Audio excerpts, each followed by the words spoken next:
جی سامعین، آپ کا اپنا قاری حاضر ہے ابن صفی کی عمران سیریز کی 14ویں کتاب آہنی دروازہ کی نئے ایپیسوڈ کے ساتھ۔ مجھے امید ہے کہ آپ یقیناً اردو ادب کی اس منفرد تخلیق سے لطف اندوز ہو رہے ہوں گے۔ اگر آپ نے اس سے پہلے والی ایپیسوڈ نہیں سنی تو ہمارے چینل کی پلے لسٹ میں جائیں اور پچھلی تمام ایپیسوڈ سنیں اور اپنے لطف کو دوبالا کریں۔ آئیے سنتے ہیں عمران سیریز کی نئی ایپیسوڈ۔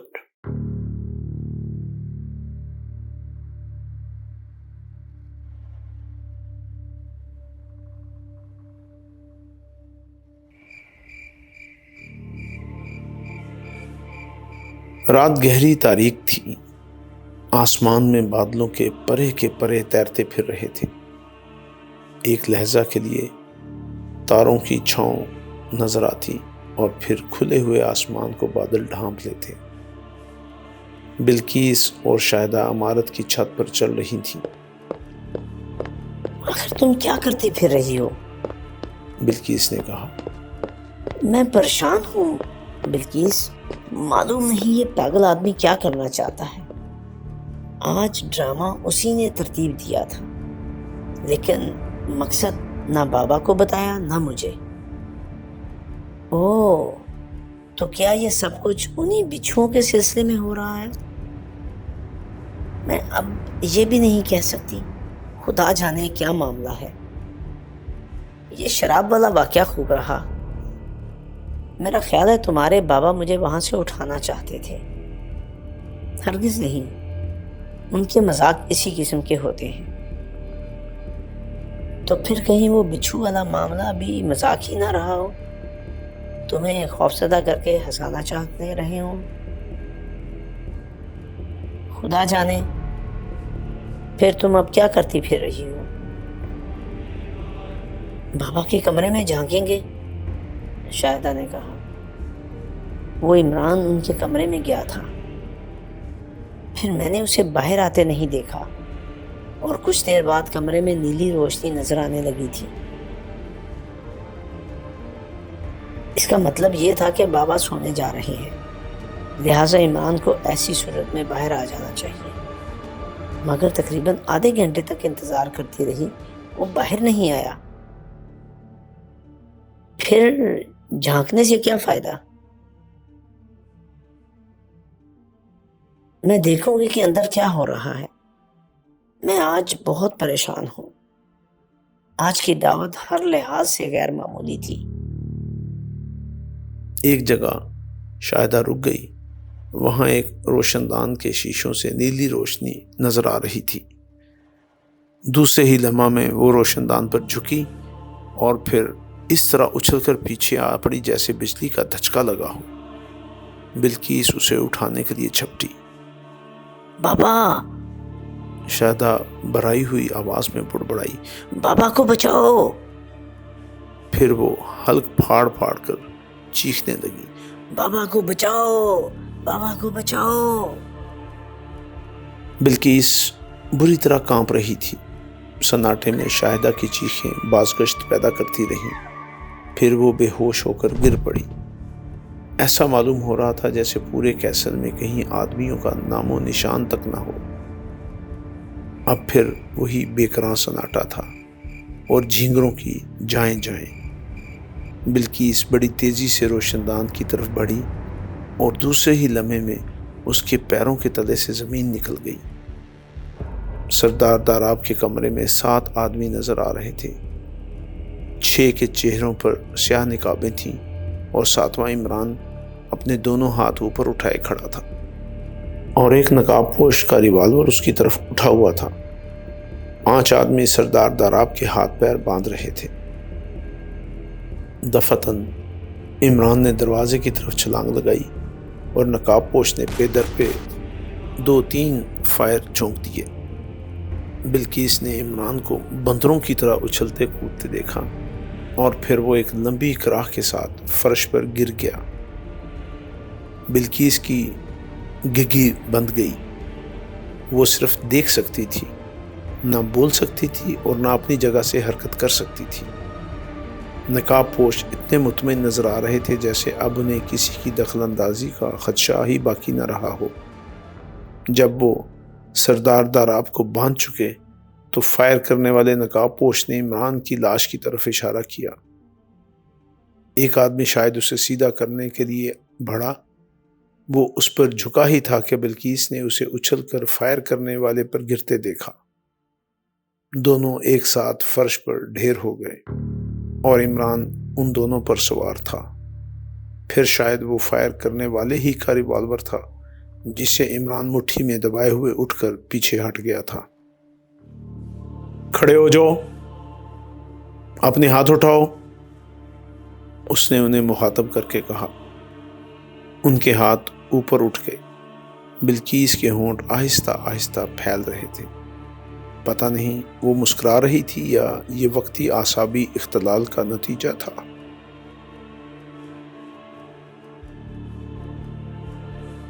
سردار داراب کو کھول دو ورنہ میں تم میں سے کسی کو بھی زندہ نہیں چھوڑوں گا، عمران نے انہیں للکارا۔ ادھر بلقیس بے ساختہ اچھل پڑی۔ شاہدہ حواس درست ہونے پر پھر روشن دان کی طرف جھپٹی تھی۔ نہ جانے کیوں ان دونوں کے حلق گویا بند سے ہو گئے تھے۔ شاہدہ پھر روشن دان پر جھک پڑی۔ ادھر ایک آدمی ہمت کر کے عمران پر جھپٹا ہی تھا کہ ریوالور کی سرخ زبان نکل پڑی اور وہ اپنی ران دبائے ہوئے ڈھیر ہو گیا۔ سردار کو کھولو ورنہ کوئی نہ بچ سکے گا، میری جیب میں بھی ایک ریوالور موجود ہے، اس کی 4 گولیاں ختم ہو چکی ہیں لیکن یہ، اس نے جیب سے دوسرا ریوالور نکالتے ہوئے کہا، یہ تم سب کے لیے کافی ہوگا، میرا نشانہ کم خطا کرتا ہے۔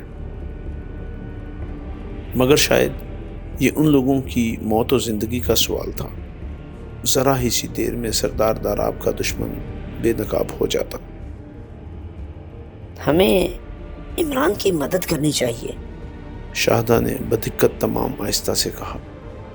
پھر وہ بلقیس کو دھکیلتی ہوئی زینوں کی طرف جانے لگی۔ ان میں سے کسی کو بھی نہ معلوم ہو سکا کہ وہ کس طرح نیچے پہنچ کر سردار داراب کے کمرے تک پہنچی۔ انہیں اس کا بھی ہوش نہیں تھا کہ وہ عمارت کی ویرانی پر دھیان دیتی، حالانکہ وہ جانتی تھیں کہ اس عمارت میں کئی نوکر سوتے تھے، خصوصاً داراب کا خاص نوکر کا کمرہ اسی کے کمرے کے برابر تھا۔ مگر اتنی ہڑبونگ کے باوجود بھی کسی کی آنکھ نہیں کھلی تھی۔ سردار کی خوابگاہ کا دروازہ کھلا ہوا تھا، مگر اتنی دیر میں بساط بدل چکی تھی۔ وہ سب عمران پر ٹوٹ پڑے تھے اور عمران چیخ رہا تھا، تمہارے فرشتے بھی مجھ سے ریوالور نہیں چھین سکتے۔ پھر ایک فائر ہوا، کمرے میں ایک چیخ گونجی اور حملہ آوروں میں سے ایک دور جا گرا۔ پھر فائر ہوا، دوسرا اچھلا اور دیوار سے ٹکرا کر فرش پر آ رہا۔ اب صرف 3 رہ گئے تھے۔ دونوں لڑکیاں بے تحاشا چیخ رہی تھیں۔ دفتن ایک نقاب پوش انہیں دھکا دیتا ہوا باہر بھاگا۔ لڑکیاں راہداری کی دوسری طرف دیوار سے جا ٹکرائیں، لیکن عمران 2 آدمیوں کو چھوڑ کر بھاگنے والے پر جھپٹا۔ راہداری تاریک ہوتی تو شاید وہ نکل ہی گیا تھا۔ راہداری کے بلب ان لڑکیوں میں سے کسی نے روشن کیے تھے۔ عمران بقیہ 2 آدمیوں کی راہ روک کر کھڑا ہو گیا۔ اس کا ریوالور ان کی طرف اٹھا ہوا تھا۔ وہ دونوں رک گئے۔ تمہارا بھی یہی انجام ہو سکتا ہے، عمران گرایا۔ بہتری اسی میں ہے کہ زمین پر اوندھے لیٹ جاؤ۔ ان دونوں نے چپ چاپ تعمیل کی۔ اور تم دونوں کیا دیکھ رہی ہو؟ عمران نے لڑکیوں کو للکارا۔ سردار کی خبر لو، جلدی کرو ورنہ ہو سکتا ہے کہ ان کا دم گھٹ جائے۔ پیچھے دیکھو، دفتن شاہدہ ہذیانی انداز میں چیخی۔ عمران چونک کر مڑا۔ زخمی نقاب پوش ایک بڑا چھرا پکڑے ہوئے اس کی طرف رینگ رہا تھا۔ شاید اس کی ٹانگ میں گولی لگی تھی اور وہ کھڑا نہیں ہو سکتا تھا۔ اس کے ذہن میں ایک ہی خیال تھا کہ وہ کسی طرح عمران کو ختم کر دے۔ اچانک عمران نے اچھل کر اس کے سر پر ٹھوکر لگائی اور وہ ایک لمبی کراہ کے ساتھ چت ہو گیا۔ لڑکیاں بھاگ کر اندر چلی گئی تھیں۔ وہاں 3 آدمی فرش پر بے ہوش پڑے تھے اور کمرے میں ہر طرف خون کی لکیریں پھیل رہی تھیں۔ انہوں نے کانپتے ہوئے ہاتھوں سے سردار داراب کے چہرے پر سے کپڑا ہٹایا۔ داراب کی آنکھیں کھلی ہوئی تھیں اور وہ پلکیں بھی جھپکا رہا تھا، لیکن زبان سے کچھ نہیں کہہ سکتا تھا کیونکہ اس کے منہ میں حلق تک کپڑا ٹھونس دیا گیا تھا۔ انہوں نے اس کے منہ سے کپڑا نکالا اور اس کے ہاتھ پیر کھولنے لگی۔ سردار داراب خاموش پڑا رہا۔ پھر اس نے لڑکیوں کو اشارہ کیا کہ وہ اسے اٹھائیں۔ ان کی مدد سے وہ اٹھ کر بیٹھ گیا۔ چند لمحے دونوں ہاتھوں سے چہرہ چھپائے بیٹھا رہا، پھر سر اٹھا کر بولا، کیا یہ لوگ مر گئے ہیں؟ پتہ نہیں، شاہدہ اسے اٹھاتی ہوئی بولی۔ اس کمرے میں چلیے۔ عمران کہاں ہے؟ راہداری میں۔ چلو۔ سردار داراب کھڑا ہو گیا۔ اسی وقت عمران بھی کمرے میں داخل ہوا۔ تم نے انہیں مار ڈالا؟ سردار داراب نے کپکپاتی ہوئی آواز میں کہا۔ نہیں تو پھر کیا ان کی پوجا کرتا؟ 3 وہاں راہداری میں بھی ہیں، عمران نے لاپرواہی سے جواب دیا۔ کیا انہیں بھی مار ڈالا؟ سردار داراب لڑکھڑا کر دیوار سے جا لگا۔ کیوں خامخواہ مجھے بور کر رہے ہیں؟ ان میں سے مجھے کوئی بھی اتنا حیادار نہیں معلوم ہوتا کہ ٹانگوں پر گولی لگنے سے مر جائے۔ سردار داراب نے ایک طویل سانس لی۔ عمران نے کمرے میں پڑے ہوئے 3 آدمیوں کے چہروں سے نقابیں ہٹائیں، لیکن سردار داراب نفی میں سر ہلاتا ہوا بولا، ان میں سے میں کسی کو بھی نہیں پہچانتا۔ پھر وہ راہداری میں آئے۔ 2 آدمی برابر سے اوندے پڑے ہوئے تھے۔ عمران نے انہیں بھی ٹھوکریں مار مار کر بے ہوش کیا تھا۔ سردار داراب نے ان دونوں کو بھی پہچاننے سے انکار کر دیا۔ اب صرف وہ آدمی باقی بچا تھا جس نے عمران کو چھرا مارنے کی کوشش کی تھی۔ جیسے ہی عمران نے اس کے چہرے سے نقاب ہٹائی، نہ صرف داراب بلکہ لڑکیاں بھی بدحواس ہو گئیں۔ ان کے سامنے ڈاکٹر نجیب چت پڑا ہوا تھا۔ ایسا معلوم ہو رہا تھا جیسے سردار داراب کو سکتہ ہو گیا ہو۔ وہ کچھ دیر بعد ہکلایا، اس معاملے کو دبا ہی دینا بہتر ہے۔ یہ ناممکن ہے، قطعی ناممکن۔ آپ اگر اس معاملے میں دخل دیں گے تو میں آپ کو بھی نہیں چھوڑوں گا۔ آپ کیا سمجھتے ہیں مجھے؟ میں ایک ذمہ دار آفیسر ہوں۔ پرائیویٹ سراغر صاحب، یہ محض بکواس ہے۔ ہمارے ملک میں پرائیویٹ سراغر ثانی کے لیے لائسنس نہیں دیے جاتے۔ تھوڑی دیر بعد عمران نے سارے زخمیوں کو سردار داراب کی خوابگاہ میں بند کر دیا۔ پھر عمارت میں نوکروں کو تلاش کرتے ہوئے یہ حقیقت کھلی کہ سارے نوکر پہلے ہی بے بس کر دیے گئے تھے۔ عمران اور لڑکیوں کے کمروں کی بھی تلاشی لی گئی تھی، لیکن عمران اس وقت سردار داراب کی مسیری کے نیچے آرام کر رہا تھا اور لڑکیاں چھت پر بھٹکتی پھر رہی تھیں۔ سردار داراب کا خاص نوکر اپنے کمرے میں بے ہوش پایا گیا، شاید اسے کلوروفارم دیا گیا تھا۔ دوسرے نوکروں کو بھی کافی دیر کے بعد ہوش آ سکا۔ پھر ذرا ہی سی دیر میں سارا کیسل اس عمارت میں امڑ پڑا۔ بستی کے پولیس اسٹیشن کو فون کیا گیا۔ دوسری طرف عمران سردار داراب اور اس کے 3 مینیجروں سمیت ڈاکٹر نجیب کی رہائش گاہ پر پہنچا اور عمارت کا ایک ایک گوشہ دیکھتا پھرا، لیکن سردار داراب کو الجھن ہو رہی تھی کیونکہ اس بھاگ دوڑ کا مقصد اس کی سمجھ میں نہیں آ سکا تھا۔ اس نے عمران سے اس کے متعلق پوچھا۔ بچھوؤں کا مقصد تلاش کر رہا ہوں کیونکہ ابھی تک بچھوؤں کا مقصد میری سمجھ میں نہیں آ سکا۔ اگر نجیب یہ چاہتا تھا کہ آپ وصیت نامہ مرتب نہ کر سکیں تو پہلے بھی بچھوؤں والی حرکت کرنے کی بجائے آپ کو مار ہی ڈالتا، لیکن محض وصیت نامہ مرتب کرنے سے پہلے مر بھی جاتے تو اس سے کیا فرق پڑتا؟ قانونی طور پر آپ کے دوسرے ورثاء ہر حال میں آپ کی املاک میں سے حصہ پاتے، لہٰذا وصیت نامہ والا چکر فضول ہے۔ پھر تم نے یہ ڈرامہ کیوں کیا تھا؟ میرا خیال ہے کہ تمہیں اسی کی توقع تھی۔ آپ کا خیال درست ہے، اس وقت وہی کچھ پیش آیا جو میں نے سوچا تھا، لیکن اب مجھے اصل کی تلاش ہے۔ یہ تو محض ایک واقعہ تھا۔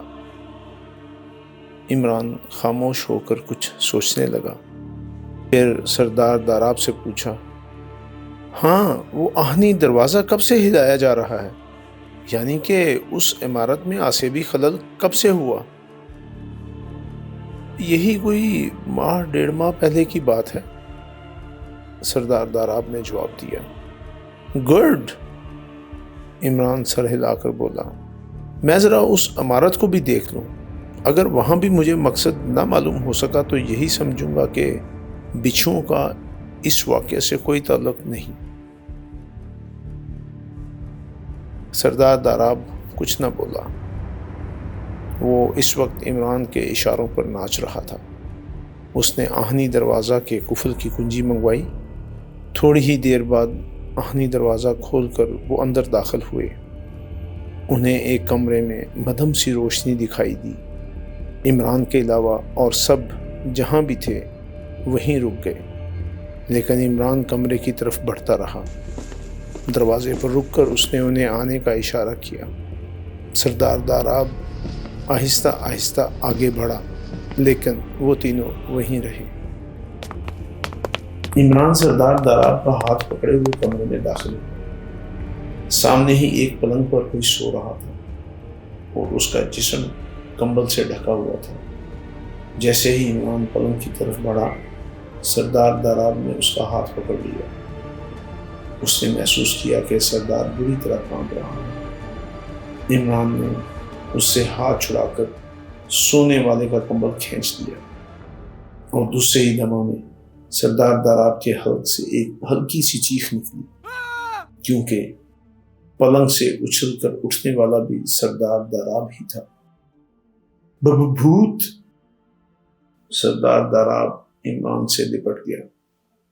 خبردار! عمران نے اپنے ریوالور کا رخ پلنگ سے اٹھنے والے کی طرف کرتے ہوئے کہا، اپنی جگہ سے جنبش نہ کرنا ورنہ گولی مار دوں گا۔ پھر وہ سردار داراب سے بولا، بچھوؤں کا مقصد ظاہر ہو گیا۔ سردار صاحب، کیا آپ کہہ سکتے ہیں کہ آپ کے سامنے آئینہ نہیں ہے؟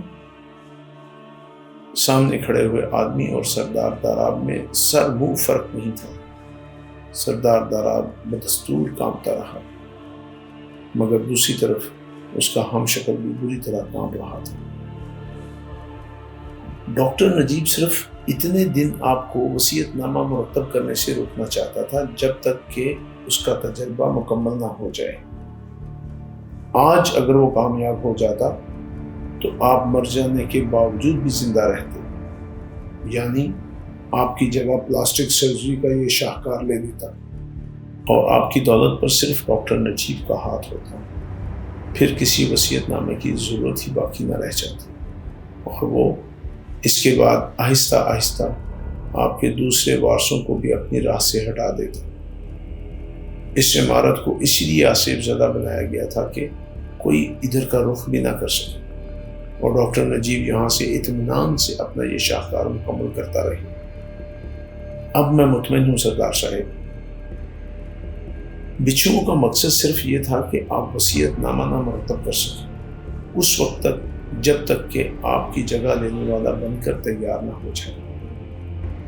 پھر عمران نے سردار داراب کے ہم شکل پر مکے برسانے شروع کر دیے اور اس نے ذرا ہی سی دیر میں اعتراف کر لیا کہ وہ سردار گڑھ کا ایک گنڈا تھا اور ڈاکٹر نجیب نے اس پر پلاسٹک سرجری کا عمل کر کے اسے سردار داراب بنا دینے کا وعدہ کیا تھا۔ بقیہ 5 آدمیوں کے متعلق بھی اس نے بتایا کہ وہ اس کے پٹھے تھے۔ صبح ہوتے ہوتے وہ سب پولیس کے حوالے کر دیے گئے۔ سردار داراب اب اس طرح خاموش ہو گیا تھا جیسے اس کی قوت گویائی ہی سلب ہو گئی ہو۔ دوسری شام جب عمران داراب کیسل سے رخصت ہو رہا تھا، سردار داراب نے بڑے نوٹوں کی ایک موٹی سی گڈی عمران کے سامنے رکھ دی۔ میں مجبور ہوں سردار صاحب، عمران نے کہا۔ مجھے افسوس ہے، سر سلطان نے مجھے اس کی ہدایات نہیں کی تھی۔ میں دے رہا ہوں تمہیں اپنا بچہ سمجھ کر، سردار داراب نے گلوگیر آواز میں کہا۔ میں چاہتا ہوں کہ تم ہمیشہ میرے ساتھ رہو، کچھ دن تو ٹھہرو۔ مجھے افسوس ہے جناب، میرے پاس ابھی کئی ایسے کیس ہیں جنہیں نپٹانا ضروری ہے، عمران کا جواب تھا۔ پھر جب اس کی کار کیسل کے پھاٹک پر پہنچی تو شاہدہ اور بلقیس نے راستہ روک دیا۔ شاید وہ وہاں اس کا انتظار کر رہی تھی۔ شاہدہ کی آنکھوں میں آنسو تھے۔ اس نے کہا، عمران صاحب، میں نے بڑی گستاخیاں کی ہیں، معافی چاہتی ہوں۔ ارے جاؤ، عمران ہاتھ ہلا کر بولا، میں وہ آدمی ہی نہیں ہوں جس سے کوئی معافی مانگے۔ میری سگی بہن مجھے گالیاں دیتی ہے اور میرے کان پر جوں تک نہیں ریگتی۔ ہٹو سامنے سے ورنہ گاڑی چڑھا دوں گا۔ اللہ کے نام پر، بلقیس نے بسور کر کہا اور چوئنگم کے 3-4 پیکٹ نکال کر عمران کو دیے۔ شکریہ، یہ کام کیا ہے، خدا جیتا رکھے، عمران نے پیکٹ لے کر اپنی گود میں ڈالتے ہوئے کہا۔ پھر کبھی آئیے گا، شاہدہ نے مغموم لہجے میں پوچھا۔ اب تم پلاسٹک سرجری کی ٹریننگ لے لو، امریکہ جا کر واپسی پر مجھے موجود پاؤ گے۔ اچھا، ٹاٹا۔ اس کی کار آگے بڑھ گئی۔